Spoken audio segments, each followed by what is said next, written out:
আসসালামু আলাইকুম viewers, one M supported YouTube channel পক্ষ থেকে আপনাদেরকে স্বাগতম। আপনারা সবাই কেমন আছেন? আশা করি সবাই ভালো আছেন। তো আজকে আমি একটা ভিন্ন রকম ভিডিও নিয়ে আপনাদের সামনে হাজির হলাম। ভিডিওটি হলো বাজরিগার পাখি নিয়ে ভিডিও। আপনারা সবাই দেখে অবশ্যই বুঝতে পেরেছেন। তো আমার এই পাখিটা নেওয়া ছিল আপনার কাটাবন থেকে 27শে নভেম্বর 2022 সালে। তো পাখিটা আমি যখন বাড়িতে আনি তখন পুরো ঠান্ডা শীতকাল, আর তখন এদের অনেক যত্ন নিতে হয়েছে। আর এদের যখন আমি 27 তারিখে নিয়ে আসার পরে তাকে লালন পালন করি, ঠিকমতো খাওয়া দাওয়া রাখি, খেতে দিই। তারপরে এদের কোনো রকমের ঠান্ডা না লাগে সেদিকে একটু খেয়াল রাখতে হয়েছে। তো নিয়ে আসার পরে আমার পাখিটাকে অনেক আর কি একটা বাচ্চা ছেলে মেয়েদের যেমন খেয়াল রাখতে হয়, ঠিক সেভাবে আমি খেয়াল রাখছিলাম পাখিটারে। সুন্দর করে ঘরের ভিতরে রেখে তারপরে চাদর দিয়ে ঢেকে রাখছিলাম।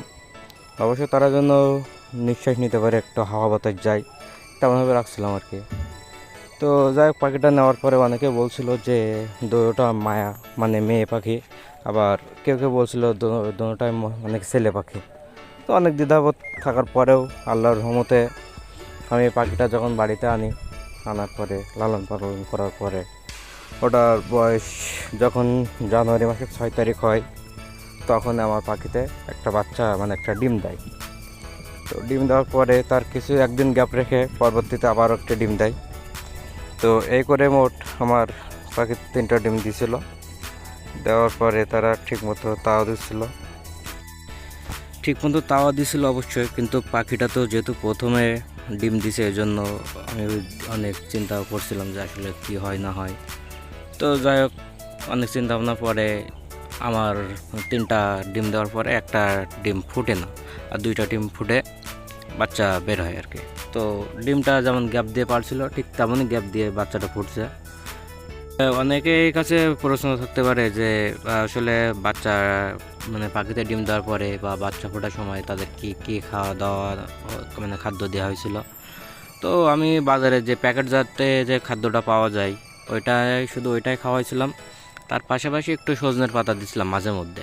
তো সজনের পাতা বা শাকের পাতা এগুলো আপনারা দিতে পারেন এগুলোতে। এছাড়া মনে করেন যে আমি বাইরের কোনো খাদ্য খাওয়াইনি।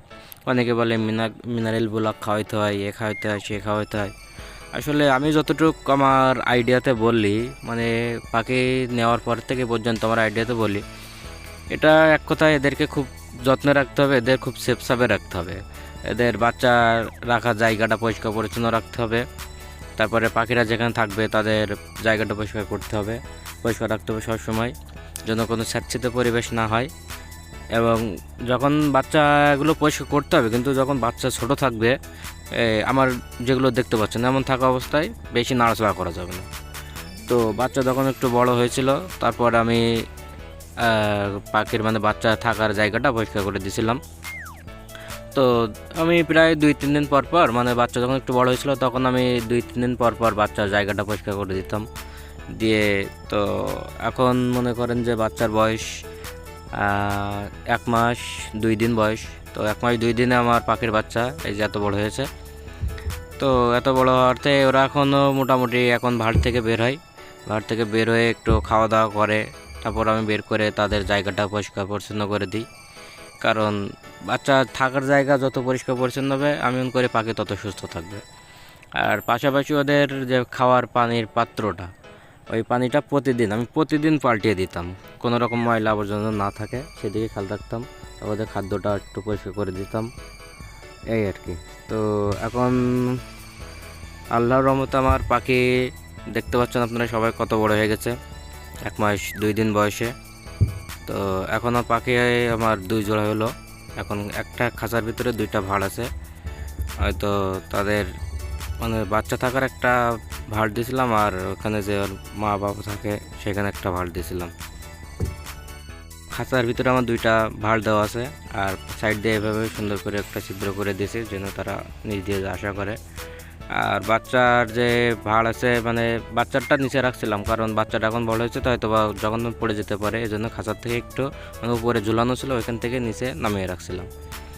তো এদের মেন কথা, এদের মনে করেন থাকার জায়গাটা একটু পরিষ্কার পরিচ্ছন্ন রাখতে হবে, খাবার পাত্রটা একটু পরিষ্কার পরিচ্ছন্ন রাখতে হবে, এই আর কি। আর এদের একটু ঠান্ডা, যদি এখন যেহেতু ঠান্ডা নাই, তো ঠান্ডার সময় এদের একটু যেন ঠান্ডা না লাগে সেদিকে খেয়াল রাখতে হয়।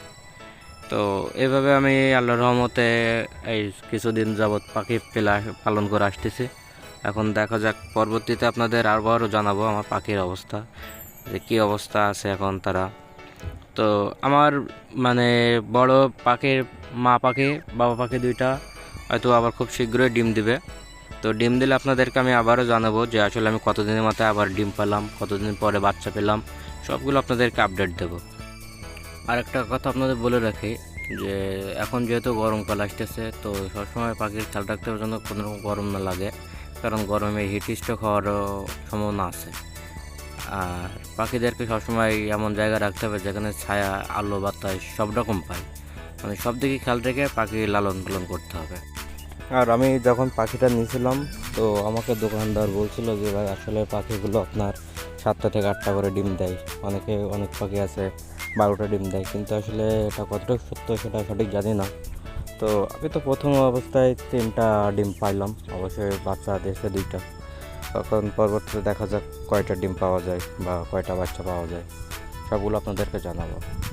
আর অনেকের মনে প্রশ্ন থাকতে পারে যে ভাই কোনটা মেয়ে পাখি কোনটা ছেলে পাখি, সেটাকে করে বুঝবো। তো যে পাখিটার মনে করেন যে নাকের এখানে একটা বুলো বুলো কালার হয়, হ্যাঁ, যেটা নাক বুলো, সেটা ভেবে নেবেন বা ধরে নেবেন সেটা ছেলে পাখি। আর যেটার নাকের এখানে সাদা অথবা বাদামি কালার, সেটা ধরে নেবেন যে এটা মেয়ে পাখি। এই যে আমার এখানে যেটা ব্লু কালার পাখি, এটা হচ্ছে ছেলে পাখি আর এটা হচ্ছে মেয়ে পাখি। তো তাদেরকে আমি খাঁচায় রেখে দিছি। এখানে ওই যে উপরের যে বারটা আছে, ওখানে আমার বারটা প্রথমে ছিল, ওখানে বাচ্চা উঠেছিল। তো তারপরে বাচ্চা যখন একটু বড় হয়েছিল, বড় হওয়ার পরে বাচ্চাটা আমি ভাড়টা নিচে নামিয়ে দিয়েছিলাম, দিয়ে বাচ্চা পাখি এবং বড় পাখি 2টা আলাদা করে রাখছিলাম। এই ছিল আর কি। তো ভিউয়ার্স, আপনাদের কাছে আমার বাজরিগার পাখির ভিডিওটা কেমন লাগলো অবশ্যই কমেন্ট করে জানাবেন।